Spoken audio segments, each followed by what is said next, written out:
Cek, cek. Bismillah, suara saya masuk ya, teman-teman Safikers semuanya. So, Alhamdulillah.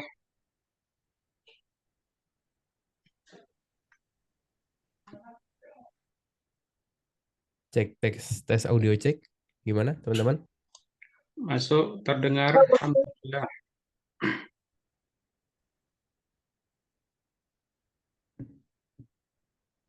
Alhamdulillah jelas, Mas. Oke. Oke, bismillahirrahmanirrahim. Assalamualaikum warahmatullahi wabarakatuh. Alhamdulillah. Waalaikumsalam warahmatullahi wabarakatuh. Alhamdulillah, wassalatu wassalamu ala rasulillah amabad. Puji serta syukur kita ucapkan kepada Allah Subhanahu wa taala yang telah memberikan kita nikmat, taufik serta kesehatan sehingga pada kesempatan malam hari ini kita bertemu di Invest Sharing Safik lagi ya teman-teman Safiker semua yang insya Allah rutin diadakan 1 bulan sekali. Jadi untuk teman-teman Safikers jangan lupa untuk follow semua sosial media dari Syafiq ya di Instagram, YouTube dan lain sebagainya untuk dapetin informasi seputar invest sharing ini setiap bulannya biar nggak ketinggalan. Salawat serta salam selalu tercurah kepada Nabi kita Nabi Muhammad Sallallahu Alaihi Wasallam, kepada para sahabat, istri-istri beliau dan insya Allah kita yang menjalani sunnahnya sampai hari kiamat.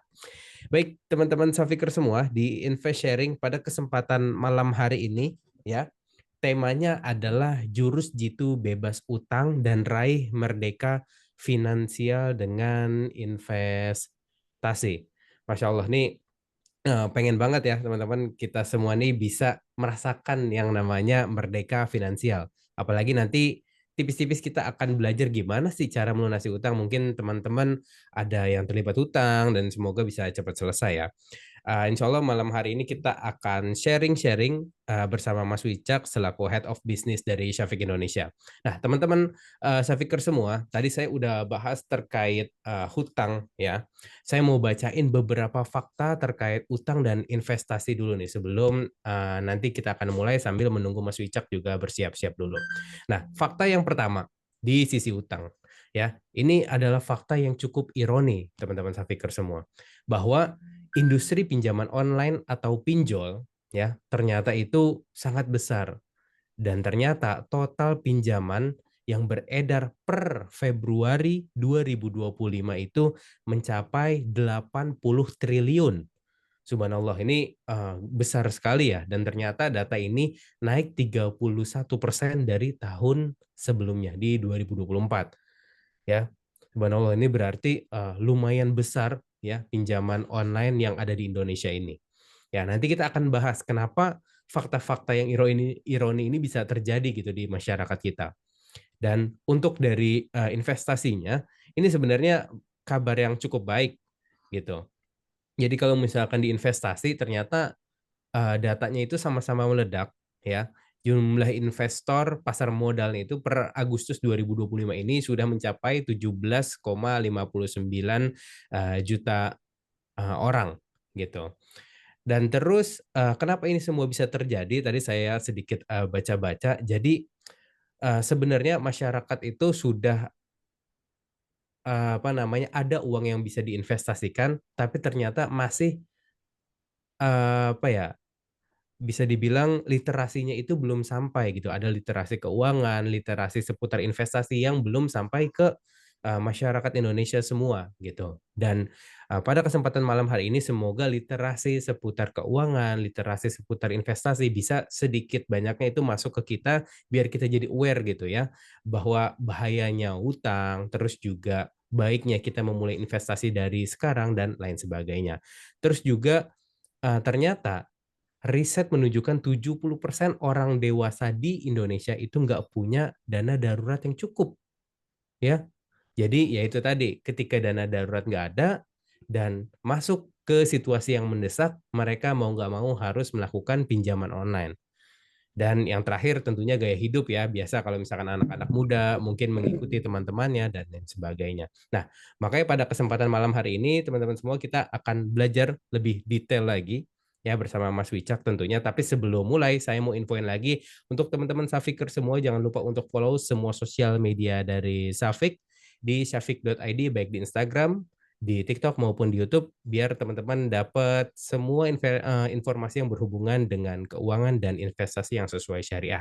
Dan teman-teman juga udah bisa mulai berinvestasi dari dana 1 jutaan aja di website Syafiq di www.syafiq.id. Itu tutorialnya gampang banget, teman-teman bisa pelajari langsung di sana.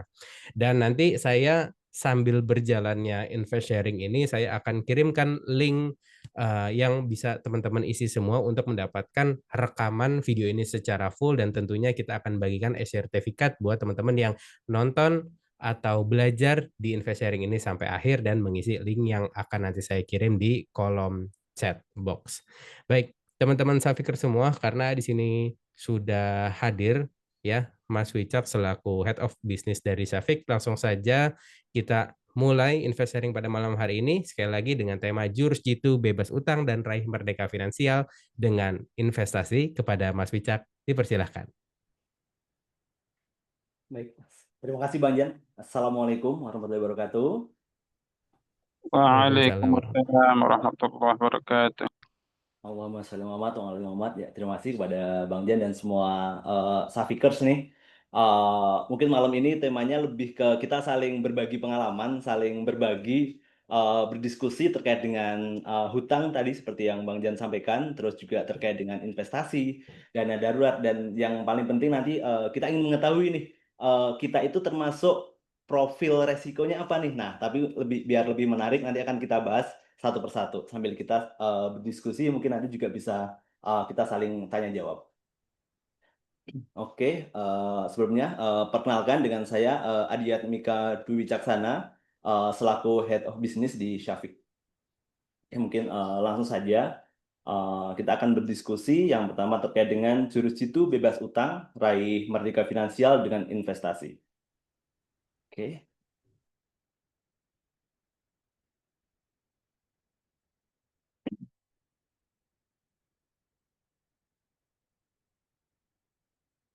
Oke, apakah sudah kelihatan slide-nya? Sudah, Ya, alhamdulillah. sudah kelihatan Mas Wicak. Oke, baik. Tema besarnya yaitu tentang jurus jitu bebas utang, raih merdeka finansial dengan investasi. Cocok dengan tema di bulan Agustus ini yaitu kemerdekaan ya. Coba kita refleksikan dengan diri sendiri kita, yaitu untuk bagaimana kita bisa merdeka finansial dengan investasi. Nah, ada salah satu quotes yang cukup familiar, cukup terkenal dari Robert Kiyosaki, penulis dari Rich Dad Poor Dad, tentang fondasi kemerdekaan finansial.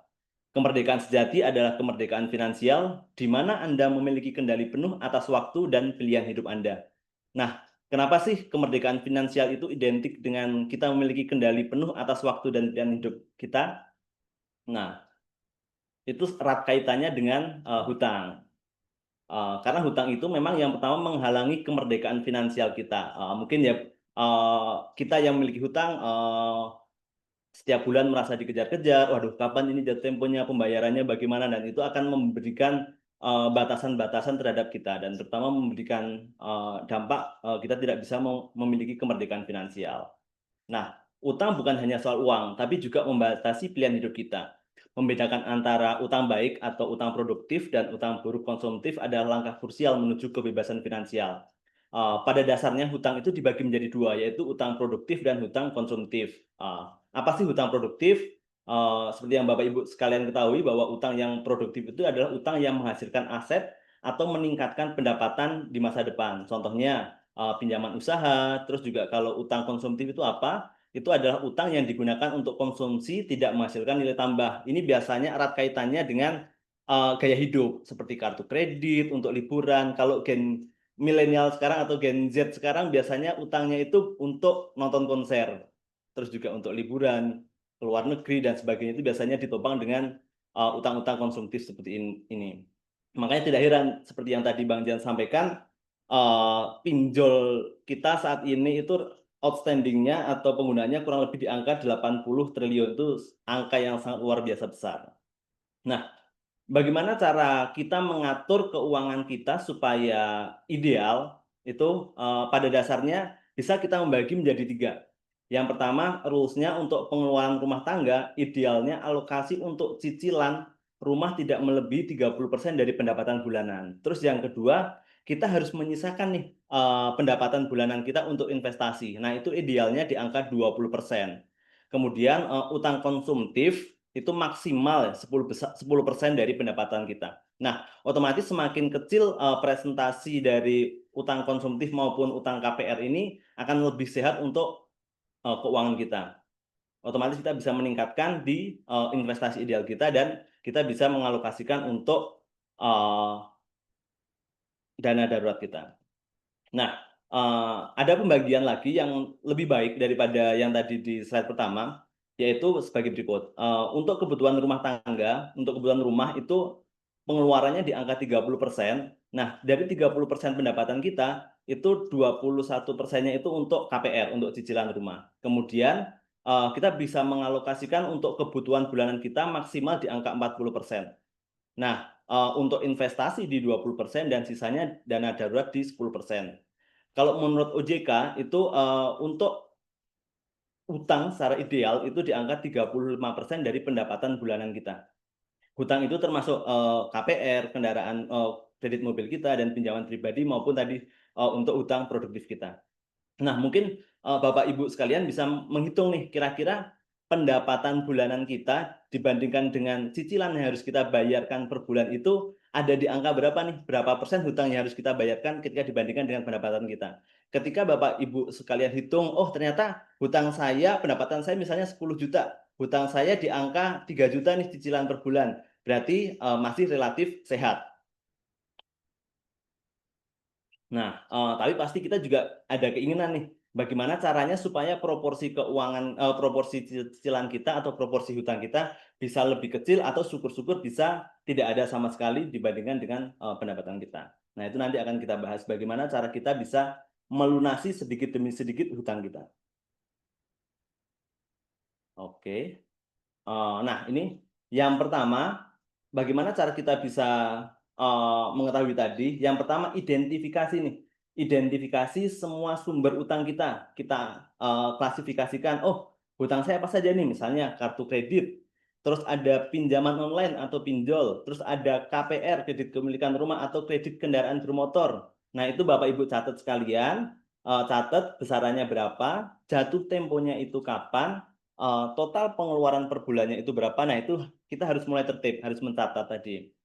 Kemudian pasti ketika kita menandatangani suatu perjanjian kredit dan sebagainya itu akan ada tabel angsuran. Nah, itu Bapak Ibu coba lihat tabel angsurannya, penurunan pokoknya itu berapa, bunganya berapa. Nah, itu kita harus aware, harus kita catat. Kemudian disusun nih dari hutang yang paling kecil hingga paling besar. Setelah semuanya dicatat, ada dua metode untuk pelunasan. Yang pertama, metode bola salju. Kita mulai lunasi dulu dari yang nominalnya paling kecil. Biasanya, kalau berdasarkan pengalaman saya melihat Slick atau terkenalnya itu BI Checking, itu biasanya saat ini masyarakat itu kurang aware dengan hutang, terutama pinjol, pay later, mungkin yang suka belanja di e-commerce dan sebagainya. Oh, ini diskonnya murah nih kalau pakai pay letternya. Ya udah, kita dengan santainya klik check out dan sebagainya. Padahal itu ada jebakan. Maksudnya dalam artian kita tidak sadar tingkat kemampuan belanja kita, tingkat kemampuan pendapatan kita dibandingkan dengan gaya hidup kita atau pengeluaran kita itu tidak sebanding gitu. Nah, itu biasanya semakin kita terjebak itu kita akan susah untuk melunasi. Nah, makanya kita perlu komitmen dari diri sendiri, perlu aware untuk lebih ketat dalam berhutang. Kemudian ada juga metode yang kedua yaitu lunasi hutang dengan suku bunga tertinggi terlebih dahulu untuk menghemat biaya bunga secara signifikan. Kita diskusinya secara online, secara umum, jadi terkait dengan suku bunga dan sebagainya, kita sebut saja bunga ya, jadi tidak margin dan sebagainya. Nah, biasanya berarti kalau dari dua metode tadi, metode bola salju dan metode gunung es, yang paling utama untuk dilunasi itu adalah yang paling kecil dan tingkat suku bunganya paling tinggi. Itu apa? Nah, itu adalah tadi pinjaman online. Jadi secara contoh ini saya bikinkan dua, yaitu konsumtif dan produktif. Secara tabel suku bunga, itu yang paling besar itu pinjaman online. Itu rata-rata di angka 36% 1 tahun. Atau bahkan kalau berdasarkan peraturan yang terbaru, itu bunganya itu harian. Di mana bunga per hari itu 0,1%. Jadi ketika kita kalikan 1 bulan itu kurang lebih di angka 3%. Itu menurun jika dibandingkan tahun 2024 itu bunga hariannya 0,2%. Tahun 2023 bunga hariannya 0,3%. Jadi bisa Bapak Ibu bayangkan tahun 2023 orang yang pinjam di pinjol ini bunga hariannya 0,3% atau dalam 1 bulan itu 9%. Ketika kita kalikan 1 tahun itu udah lebih dari 100%. Jadi ibaratnya kita pinjam 5 juta nanti akan mengembalikan lebih dari 10 juta ya. Nah itu makanya kita harus perlu benar-benar aware terkait dengan hutang-hutang tadi. Kemudian yang kedua kartu kredit. Kartu kredit itu tingkat suku bunganya kurang lebih di angka 24%. Dan biasanya dari kartu kredit itu ada mungkin kalau Bapak Ibu sadari ada 2 cara sistem pembayaran, yaitu full payment maupun minimum payment. Ketika full payment berarti seluruh hutang kita di kartu kredit kita harus melunasi saat itu juga ketika jatuh tempo. Ketika minimum payment biasanya itu angkanya sekitar 5-10% dari nilai pinjaman kita di kartu kredit. Makanya untuk kita-kita yang tidak aware terkait dengan suku bunga maupun terkait dengan hutang-hutang ini yang kita tidak disiplin, itu biasanya kita kejebak, kita udah nyicil kartu kredit per bulan tapi kok nggak lunas-lunas ya. Nah itu karena biasanya yang dibayar hanya minimum payment. Nah misalnya Bapak Ibu tanya, terus gimana caranya kita untuk melunasi kartu kredit kita?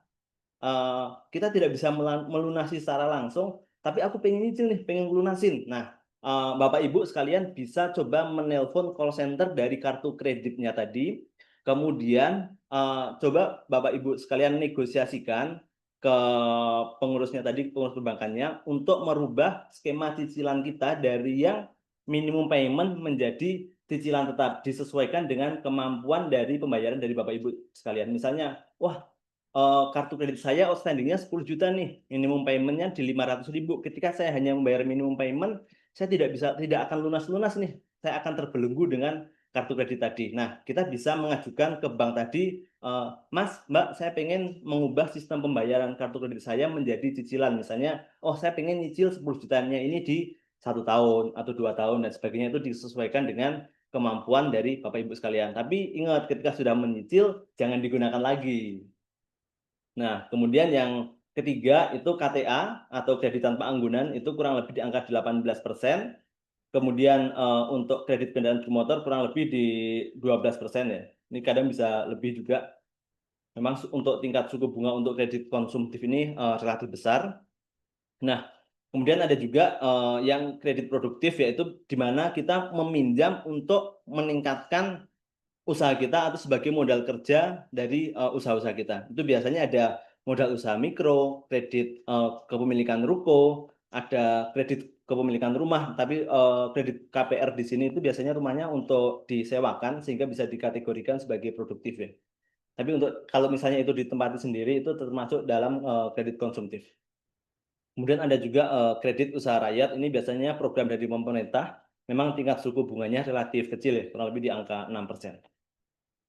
Nah, dari 2 metode tadi, kita bisa mengkombinasikan mana yang paling kecil dan memiliki tingkat suku bunga paling tinggi, itu yang kita lunasi terlebih dahulu.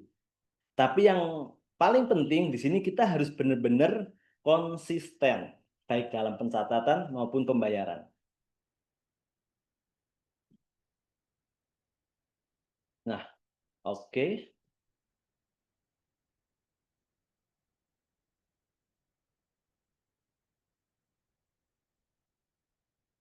Oke, selanjutnya ada quotes yang cukup terkenal juga dari Warren Buffett, yaitu yang menyampaikan bahwa jangan menyimpan apa yang tersisa setelah menghabiskan, tetapi habiskan apa yang tersisa setelah menabung. Jadi prioritas utama kita yang pertama adalah kita menabung, kemudian berinvestasi, dan setelah itu baru kita bisa mengalokasikan untuk tadi untuk kebutuhan rumah, untuk kebutuhan bulanan, untuk cicilan dan sebagainya. Karena pada dasarnya kita harus membangun keamanan finansial sebelum kita berinvestasi. Nah, seperti tadi yang disampaikan oleh Bang Jan sebelumnya, mayoritas warga Indonesia itu masih belum memiliki nih dana darurat.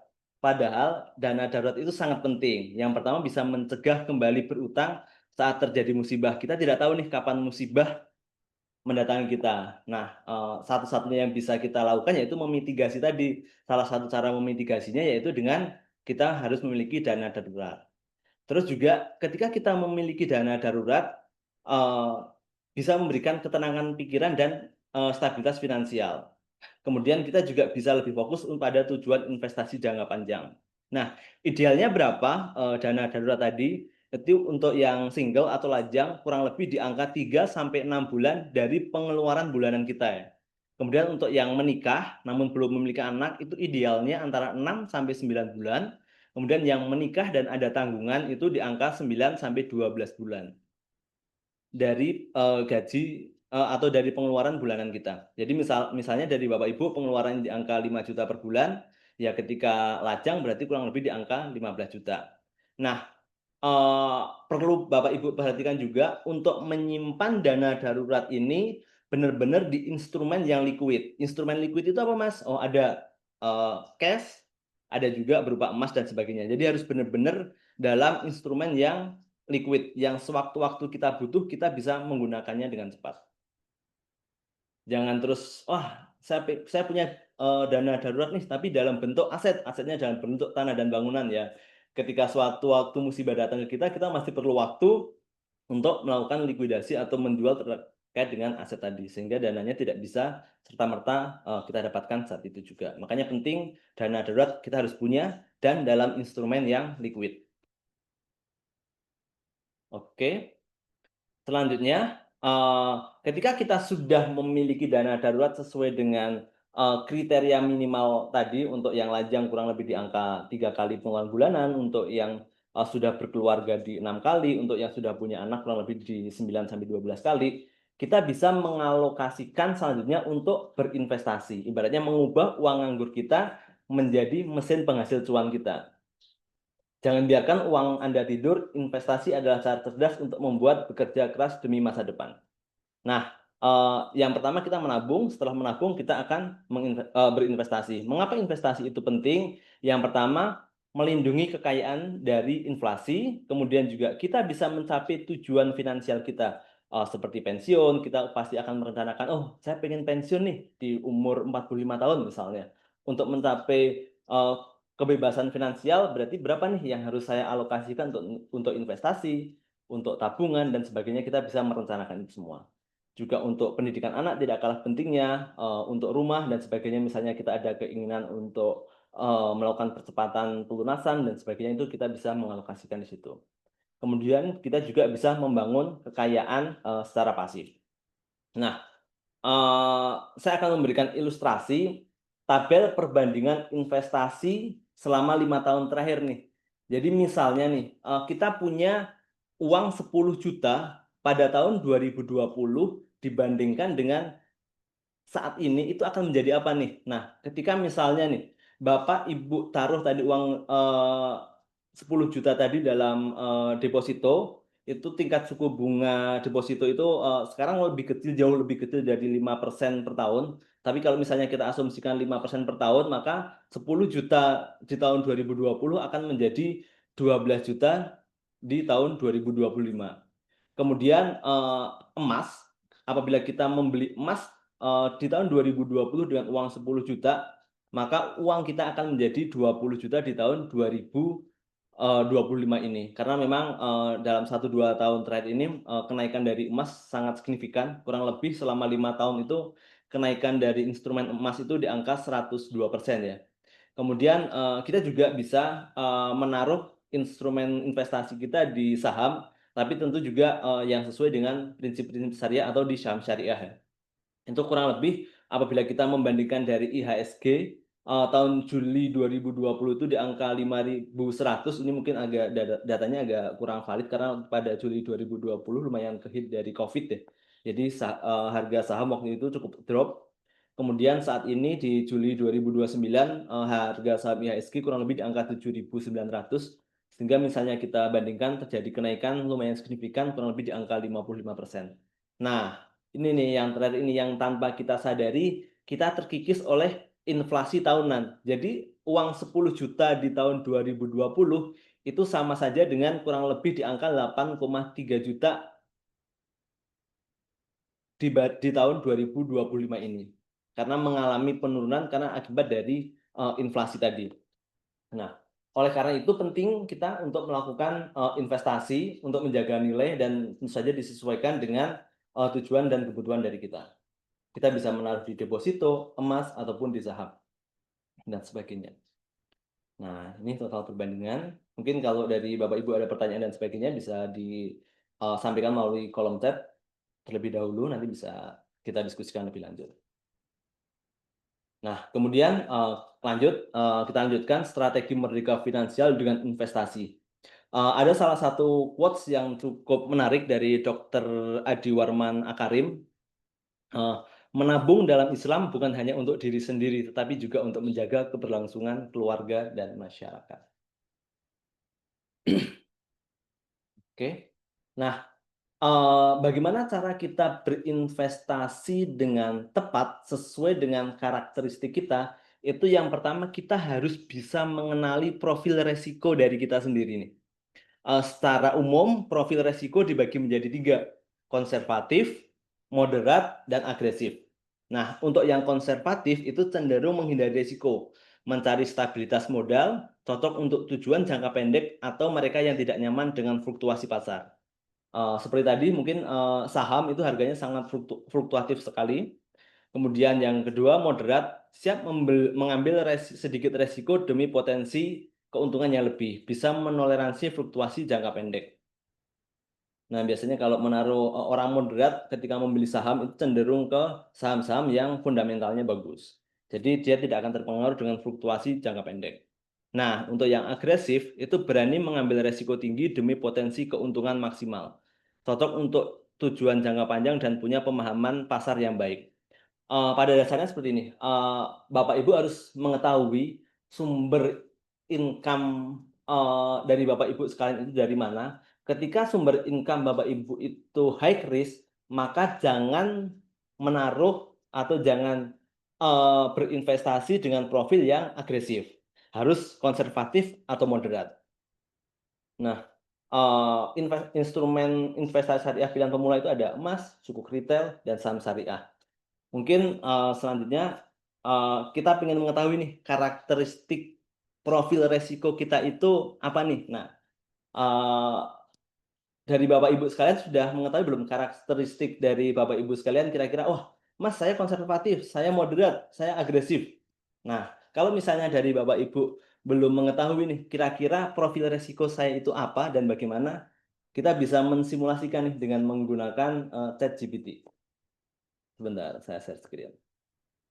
Karena sekarang sudah lumayan banyak AI yang bisa membantu kita, kita bisa menggunakan ChatGPT untuk mengetahui profil resiko kita. Bentar, coba saya share. Oke. Ini coba saya bikin prompt-nya.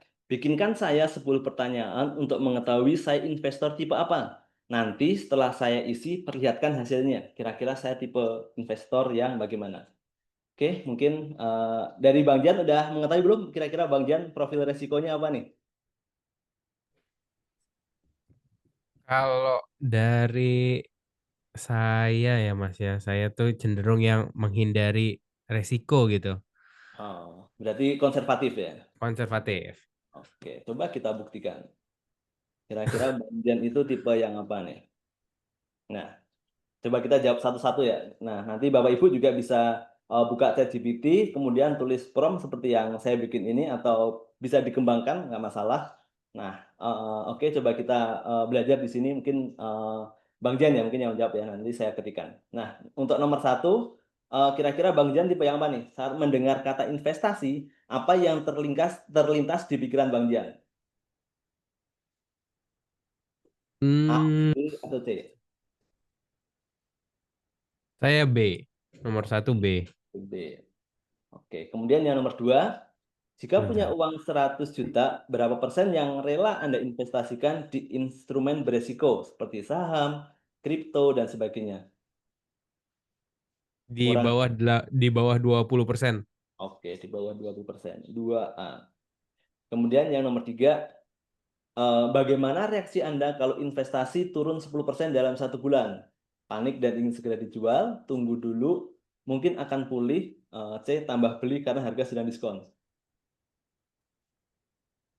Yang C, tambah beli karena sedang diskon. Oke, 3C. Nomor 4, target utama Anda dalam berinvestasi adalah menjaga uang tetap aman, bertumbuh dengan risiko moderat, atau bertumbuh besar walau ada risiko tinggi. Lebih ke yang A sih, menjaga uang tetap aman, Mas. Oke. Kemudian yang nomor 5, berapa lama Anda siap menahan investasi tanpa diambil? Di atas 5 tahun. C. Berarti ini untuk jangka panjang. Mm-mm. Nomor 6, apa yang lebih penting bagi Anda? Stabilitas dan keamanan modal, seimbang antara aman dan bertumbuh, atau C, return setinggi mungkin? Yang B, seimbang antara aman dan bertumbuh. Oke, 6B. Kemudian nomor 7, apakah Anda sudah punya dana darurat minimal 3-6 bulan biaya hidup? Alhamdulillah sudah. Alhamdulillah sudah. 7C. Kemudian nomor 8, seberapa paham Anda dengan produk berisiko tinggi, saham, reksadana, kripto, dan sebagainya? B, paham dasar-dasarnya aja. 8B. Nomor 9, saat memilih investasi, Anda lebih suka yang mana? Tabungan, deposito, obligasi pemerintah, reksadana campuran, saham blue chip, dan sebagainya. Atau yang C, spekulatif, kripto, startup. Saya tuh masih banyaknya di emas, Mas. Kalau di emas masuknya kemana tuh? Emas itu berarti mungkin bisa ke yang 9A, karena itu Oke. lebih ke penjaga Oke, nilai. yang mirip-mirip sama emas dulu deh. Ya.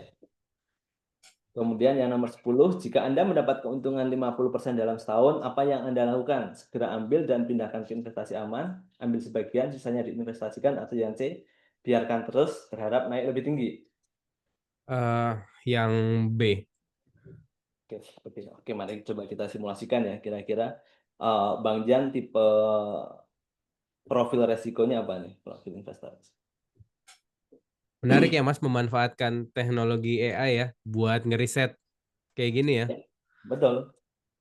Nah, sekarang kita Oke. harus mulai bisa memanfaatkan hal seperti ini, Mas. Nah, ternyata Investor dari moderat. 10 pertanyaan ini, Bang Jan termasuk yang investor moderat. Berani Oke. ambil resiko, tapi masih terkendali. Cocok untuk diversifikasi, ada aset aman, ada juga yang bertumbuh. Hmm. Nah, aset amannya seperti tadi, emas. Tapi juga ada yang bertumbuh juga, bisa di instrumen lainnya, seperti saham, dan sebagainya.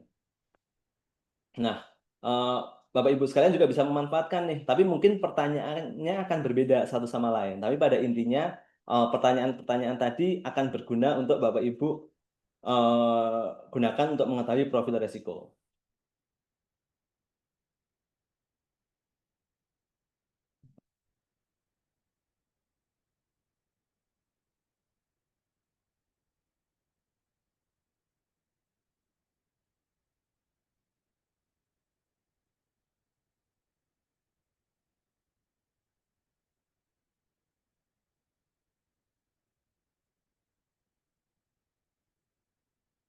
Oke, ada pertanyaan dari Pak Radian Oktaryono. Izin bertanya, untuk dana darurat apakah boleh diinvestasikan atau hanya dibiarkan mengendap di rekening? Jika diinvestasikan, selain liquid, apakah harus diinvestasikan di instrumen yang tergolong low risk, misalnya deposito atau emas, atau boleh diinvestasikan di instrumen yang high risk, misal saham atau kripto? Oke, pertanyaan yang sangat bagus dari Pak Radian ya.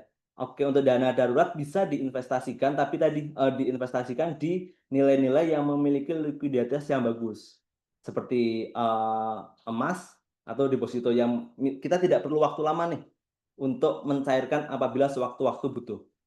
Karena kita ketahui juga bahwa memang seperti tabel yang tadi saya sampaikan, nilai uang apabila ditaruh terus-menerus akan tergerus oleh inflasi. Seperti misalnya 10 juta di tahun 2020 itu hanya akan setara dengan 8,3 juta di tahun 2025.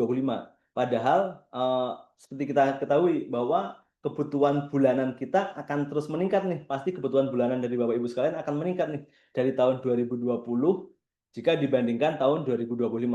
Tapi saran saya ketika misalnya saya punya misalnya udah punya pencadangan untuk 12 bulan nih untuk pengeluaran. Ya, dari 12 bulan tadi boleh sebagian kecil itu berupa cash tapi sebagian besarnya juga bisa dialokasikan ke sambil diinvestasikan di instrumen-instrumen yang liquid seperti emas ataupun tabungan dan deposito. Tentu juga dengan memperhatikan prinsip-prinsip syariah. Sekalian. Oke, setelah tadi kita mengetahui profil resiko kita, ini ada contoh sederhana membangun portofolio investasi sederhana. Setelah kita mengetahui tingkat profil resiko kita, misalnya yang konservatif itu bisa emas 40%, sukuk retail pemerintah di 50%, dan saham syariah di 10%. Kemudian untuk moderat bisa di angka 25%, 40%, dan 35%. Sedangkan agresif, biasanya ketika agresif itu mayoritas akan di saham. Nah, tapi yang paling penting tadi kenali profil resiko dari Bapak Ibu sekalian dan disesuaikan dengan tujuan-tujuan dari Bapak Ibu sekalian dalam berinvestasi tadi.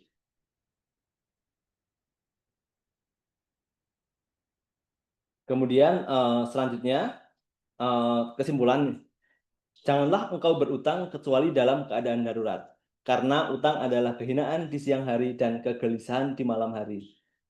Ini quotes yang cukup bagus dari Umar bin Khattab ya, yang sangat bagus. Jadi sebisa mungkin kita jangan sampai berhutang kecuali benar-benar dalam keadaan darurat.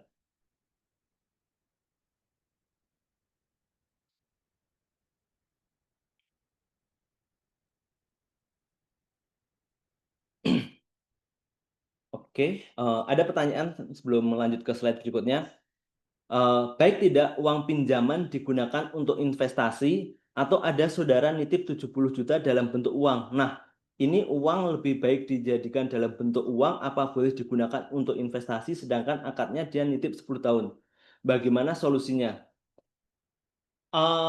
Nah, ini penting, sangat penting terkait dengan investasi ya, sumber investasi kita dari mana. Nah, itu jangan sampai sumber investasi kita itu dari hutang atau bukan uang dingin. Karena apapun jenis instrumen investasi itu ada resiko. Sedangkan ketika hutang itu ada kewajiban untuk pembayaran. Jadi jangan sampai ketika hutangnya itu jatuh tempo dan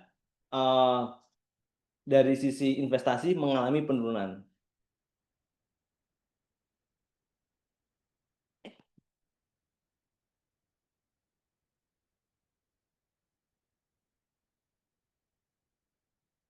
Lebih baik berarti kalau kayak gitu harus disesuaikan lagi, Mbak, dari akad penitipannya itu apa, tujuannya apa, itu harus benar-benar clear.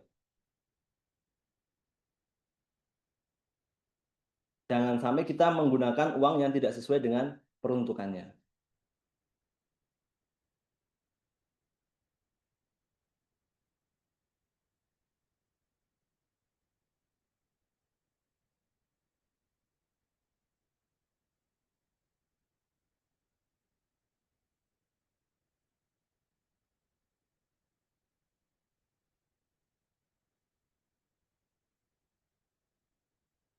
Oke.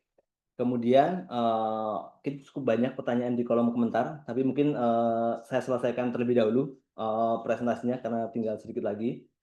Kemudian selanjutnya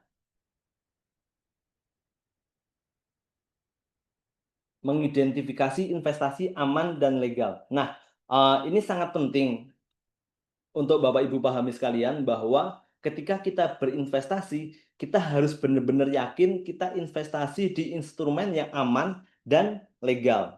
Nah, ketika legal berarti ketika di Indonesia, dewan yang sangat berpengaruh untuk mengawasi itu adalah OJK, Otoritas Jasa Keuangan, yang mengawasi lembaga keuangan dan segala instrumennya, itu harus dipastikan bahwa lembaga-lembaga ketika kita berinvestasi, lembaga tersebut telah mendapatkan persetujuan dan terdaftar di OJK. Jangan sampai kita berinvestasi di lembaga atau di platform yang tidak mendapatkan izin dan diawasi oleh OJK.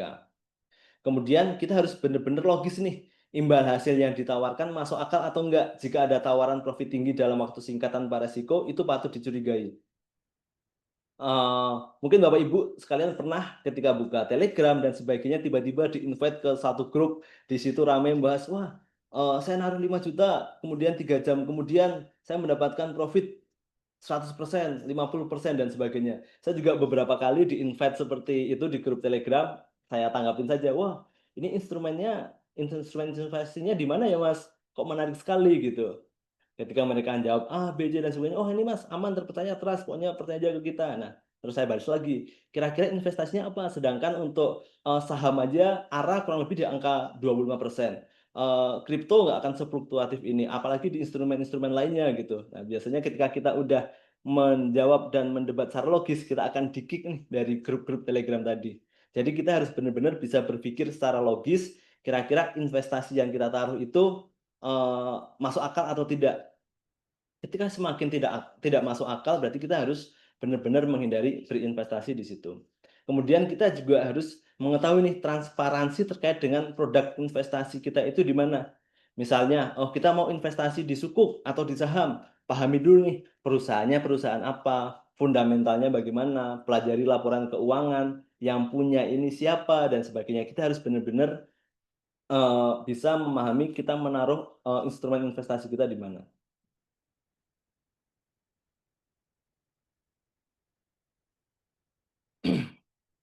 Kemudian selanjutnya,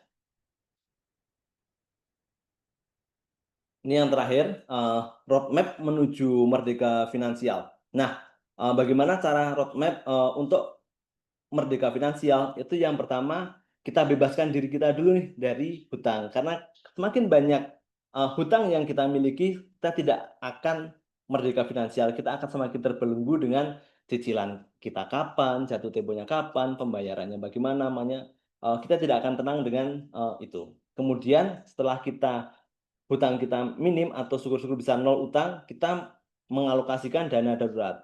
Untuk yang single kurang lebih di angka 3 kali bulanan, kemudian untuk yang sudah berkeluarga namun belum memiliki momongan itu kurang lebih di 6 kali minimal, kemudian yang sudah memiliki tanggungan itu kurang lebih di 9 sampai 12 kali, itu secara angka minimal.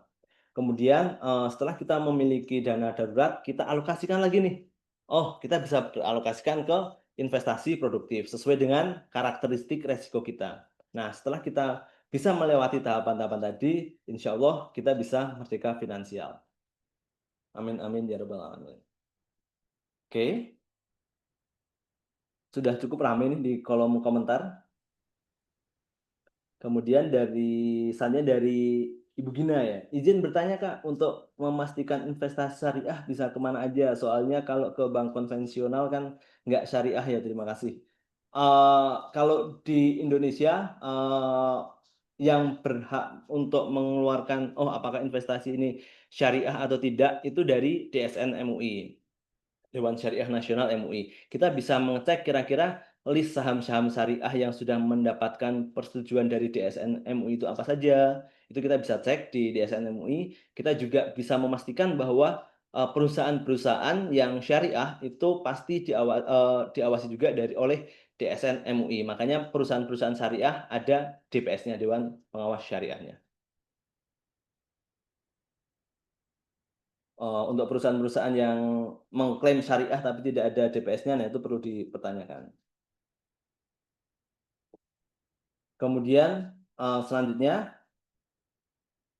izin bertanya Mas, berapa idealnya mengalokasikan investasi dari pendapatan bulanan kita? Seperti yang tadi saya sampaikan sebelumnya,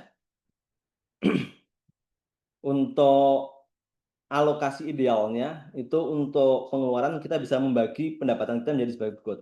Untuk cicilan rumah itu kurang lebih untuk pengeluaran untuk rumah kurang lebih di angka 30%, dengan proporsi hutang sehatnya kurang lebih di angka 21%, Kemudian untuk kebutuhan bulanan itu kurang lebih di angka 40%.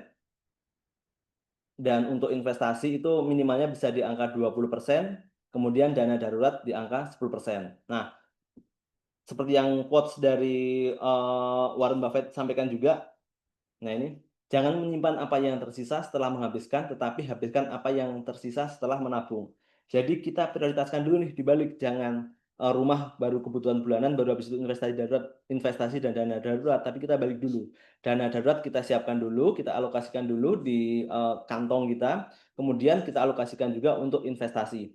Sekarang sudah cukup banyak, terutama dari bank-bank digital yang dari mereka sudah memberikan kemudahan fitur pembagian dompet-dompet ya. Jadi kita punya satu rekening, tapi kita bisa membagi nih. Oh, kita bisa membagi untuk dompet dana darurat, dana investasi, kebutuhan bulanan, dan rumah. Nah, itu memudahkan kita. Akan memudahkan kita baik dalam pencatatan maupun dalam pengalokasian. Sehingga kita tidak akan menyampur satu sama lain pos-pos yang sudah kita alokasikan tadi.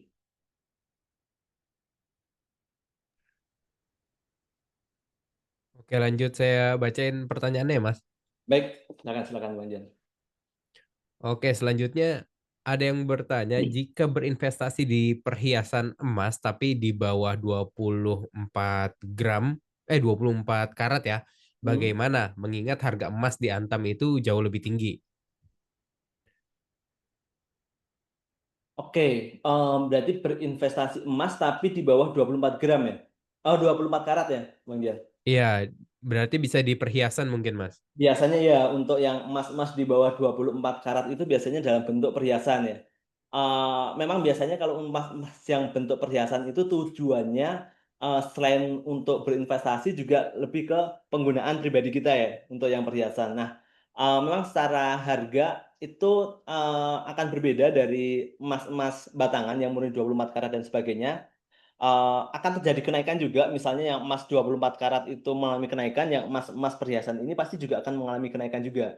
Tapi biasanya harga jual dan harga belinya itu tidak akan standar antara satu tempat, satu dan yang lainnya. Berbeda dengan yang emas 24 karat ya. Itu karena kita bisa menjualnya terstandarisasi melihat tabel di Antam dan sebagainya.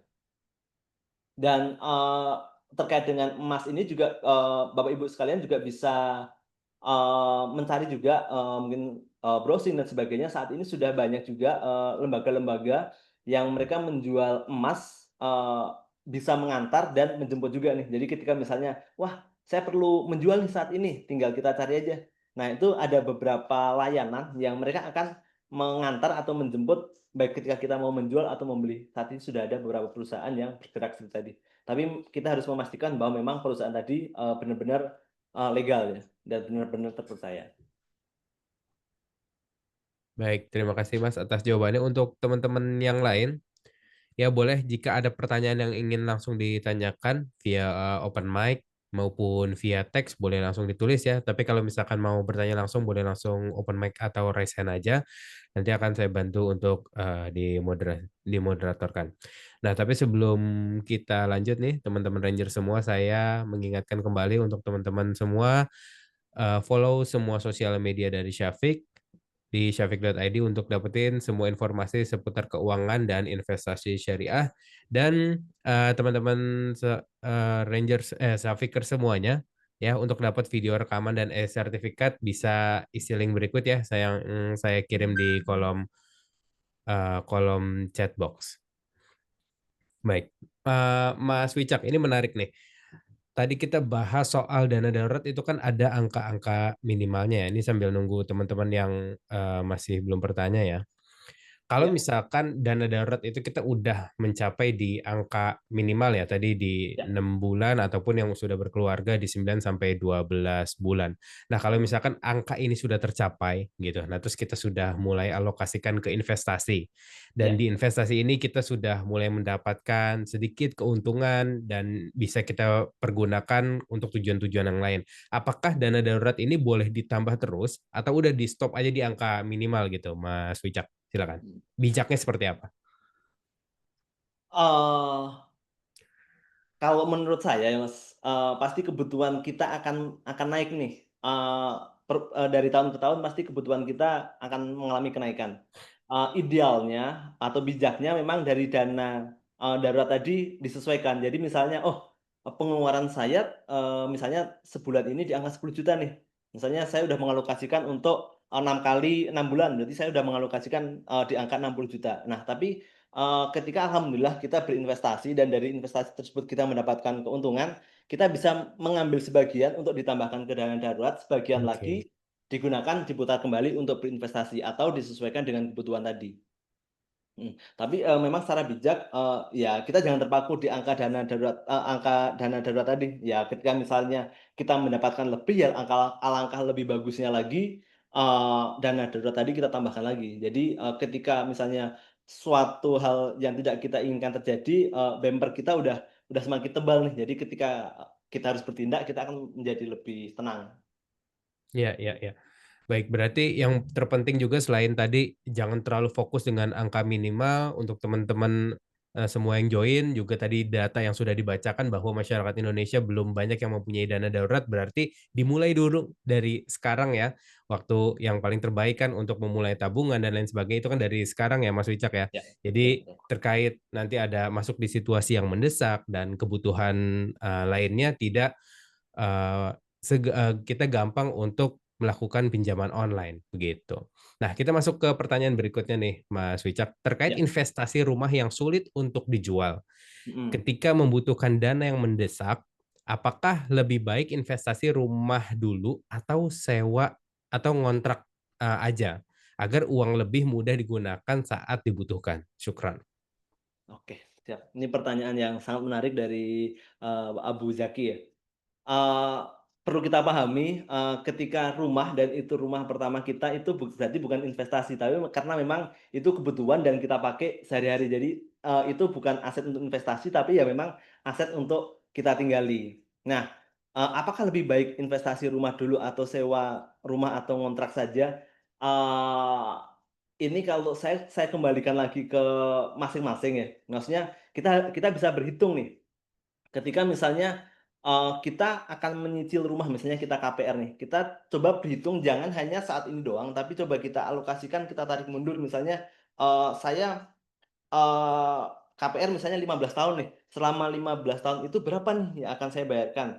Dan, saran saya ketika misalnya terpaksa harus mengambil KPR, jangan mengambil KPR dengan suku bunga yang floating. Karena biasanya banyak orang yang akan kaget, wah ketika sudah masuk ke suku bunga yang floating. Jadi misalnya nih, 3 tahun awal bunganya rendah di angka 4% atau 5%, tapi di tahun-tahun selanjutnya tiba-tiba naik, suku bunganya floating. Itu biasanya cicilannya bisa mendekati ke 2 kali lipat atau, 1,5 sampai 2 kali lipat lah, rata-rata seperti itu dan biasanya orang kaget, "Wah, saya merasa tertipu," dan sebagainya. Nah, alangkah lebih bijak dengan banyaknya, masukan, terus juga banyak kasus dan sebagainya terkait dengan, awareness kita terkait ini, memang lebih baik misalnya, dari Bapak Ibu sekalian masih bisa kompromi nih, "Oh, saya ngontrak dulu nggak masalah deh," gitu. Ya udah, mungkin bisa Bapak Ibu untuk mengontrak dulu sembari tadi, menyisihkan sebagian uangnya untuk dana darurat, sebagian lagi disisihkan untuk membeli tanah. Karena yang kenaikan yang,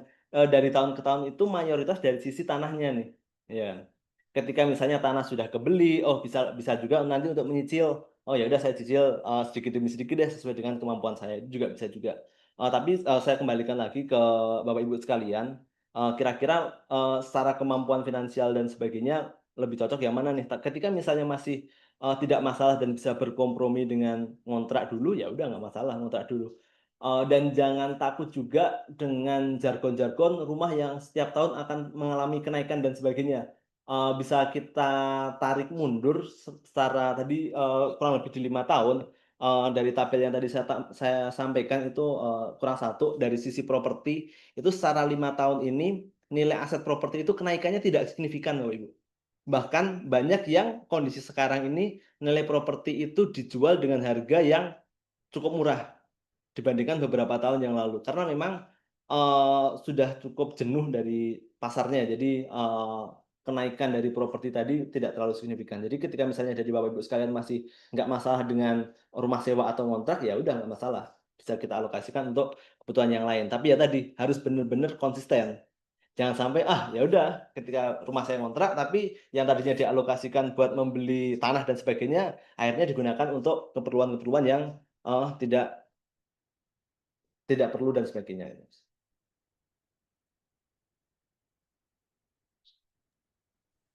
Baik, itu dia tadi penjelasan dari, Mas Wicak. Ada lagi yang mau disampaikan, Mas Wicak, terkait materi? Oke, cukup sih Mas, maksudnya, ya tadi, secara umum sebisa mungkin, dihindari untuk berhutang, terutama hutang-hutang yang, konsumtif dan apalagi tingkat suku bunga yang sangat tinggi. Jadi sebisa mungkin jangan sampai nih kita beli barang tapi kita bayarnya dengan pay later ataupun, pinjol dan sebagainya, karena itu akan menjerat kita, lambat laun akan menjadi bola salju yang bukan makin mengecil tapi akan makin membesar. Nah itu, sangat-sangat apa ya, membelenggu kita lah, dan apabila kita sudah saat ini sudah, terlanjur memiliki hutang dan sebagainya, ya udah tadi, kita perlu mencatat, kita alokasikan tadi, kita bisa melakukan pelunasan dengan cara ya udah yang paling kecil dulu mana dengan tingkat suku bunga, kemudian, lambat laun kita naikkan. Kita harus benar-benar konsisten dan, disiplin terkait dengan hal tadi, Mas. Ya. Masya Allah, syukran, Mas Wicak atas materi yang sudah disampaikan. Tadi menarik lagi ini, penutupan untuk teman-teman, Safikers semua yang join di sini. Tadi kan Mas Wicak udah share seputar tangga ya, tangga yang pertama itu lunasi hutang-hutangnya dulu, terus setelah itu baru, masuk ke, apa namanya, coba ngumpulin dana darurat. Nah, ketika dana daruratnya sudah terkumpul, ya Bapak Ibu semua bisa masuk ke investasi. Tadi juga Mas Wicak jelasin bahwa, kita bisa melakukan investasi dengan prinsip 2L, yaitu yang pertama legal dan logis. Pertama-tama kita cari platform yang tentunya itu sudah legal ya, salah satunya ini adalah, kita ya di Syafik ini, ya. Syafik itu adalah, eee, sya security crowdfunding, yang apa namanya, sesuai prinsip syariah ya, teman-teman, Bapak Ibu semuanya.